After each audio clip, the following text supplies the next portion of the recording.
One goal of evolutionary biology is to take organisms that currently exist, i.e. those that are at the tips of an evolutionary tree or phylogeny, and reconstruct their historical or ancestral relationships.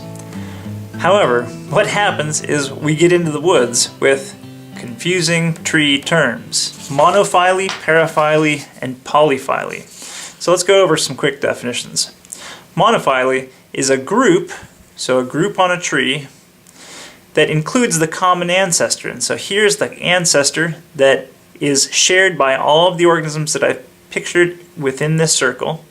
And the group includes the common ancestor and all of its descendants. So paraphyly is a group including the common ancestor. Again, we have the common ancestor at the base of this group, but only some of the descendants. Polyphyly, or a polyphyletic group. And this is simply a group that does not include the common ancestor. So the group is this descendant and this descendant of this common ancestor. Note that this descendant and this descendant are also not in the group. So I'm a Smith. I am a descendant of, let's just say, Old Man Smith. And so this is my family tree. All of my family members descend from this initial Smith, and thus we are all Smiths. So I can go to a phone book, hypothetically, if this is the case, and look up any Smith, and we can all trace our ancestry back to that same origin.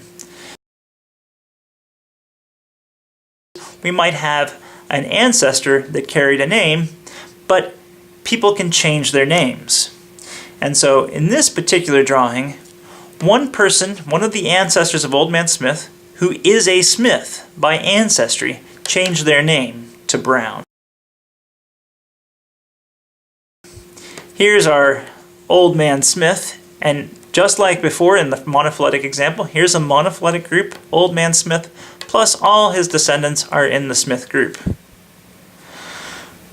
But we have another individual that shares a much older common ancestor with the Smith group that's also called Smith.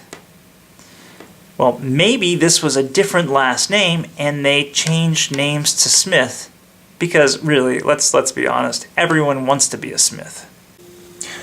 One goal in the naming of evolutionary groups is that the names of the groups should reflect shared ancestry.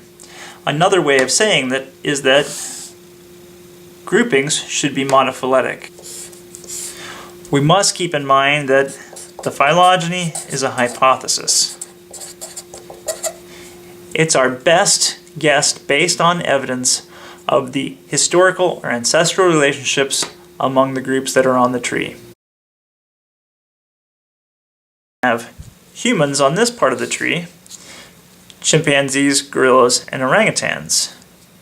Currently, humans are in the family Hominidae, whereas the orangs, gorillas, and chimpanzee are in the family Pongidae.